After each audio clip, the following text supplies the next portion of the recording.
Kaulang galang na, di ba ikaw si Joanne? Sino ang naghahanap? Kaibigan mo si Levi, di ba? Bakit? Magkasama ba kayo nitong mga nakarang araw? Ano ba kailangan mo? Hindi ako nakikipag-usap sa mga taong hindi ko kilala. Sino ka ba?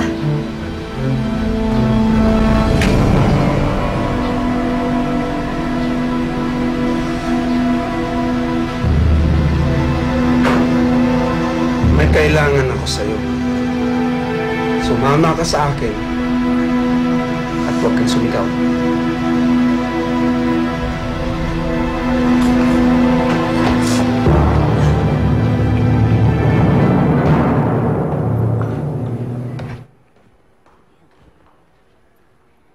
Rachel, halika, kain. Grabe, buti naman nagkakain ka na ngayon. Akala ko kasi anorexic ka na. Hindi ka nagkakain, ang sarap ko naman magluto. Di ba, RJ? RJ!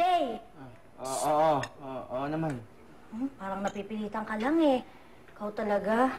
Wala ka naman alam gawin, kaya dapat di ka choosy. Parang meron pang... Dalangan, dali. Kakain talaga ako. Dahil kailangan ko ng sapat na lakas para sa gagawin ko. Bakit? Ano yung balak mo?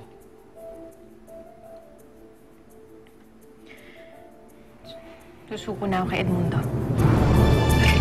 Nahihibang ka na ba, Rachel? Ligtas na tayo, malayo sa kanya. Ba't babalik ka pa doon? Para sa pamilya ko. Buhay ang pamilya ko. Hawak sila ni Edmundo. Ako lang hinihinging kapalit ni Edmundo para sa kalayaan ng pamilya ko. Hindi ko pa ba ibibigay ang sarili ko para sa buhay nila?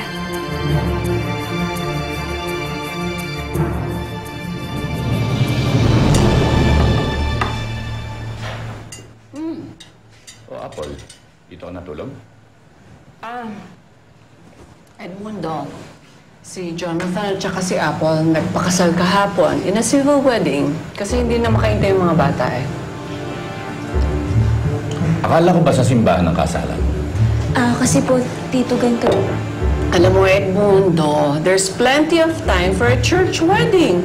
At saka hindi naman bago na yung ganitong setup eh. Ang importante, yung si Apple, biyempo na ng pamilya natin.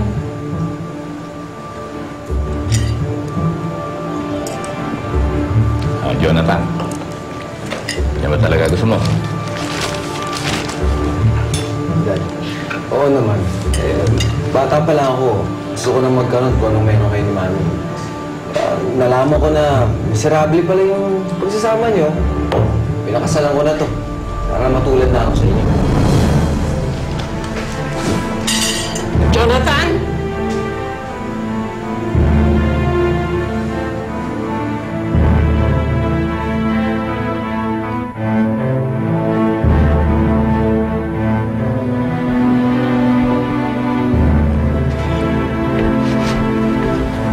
Rachel?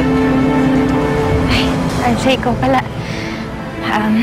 Oo nga pala. Hindi pa ako nakakapagpasalamat sa'yo. Parati mong inililigtas ang buhay ko. Sige, papasok na ako sa loob. Rachel, sandali lang. Huwag mo isuko ang sarili mo kay Tito Edmundo. I promise, makahanap tayo ng paraan para iligtas ang pamilya mo. Just give me more time. Makakaisip ako ng paraan. Tama na, RJ.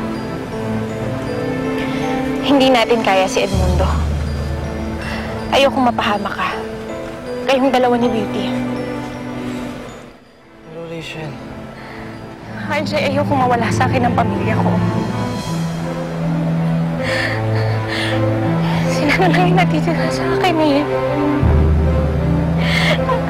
Ayokong mawala sila katulad na nangyari kay Larry.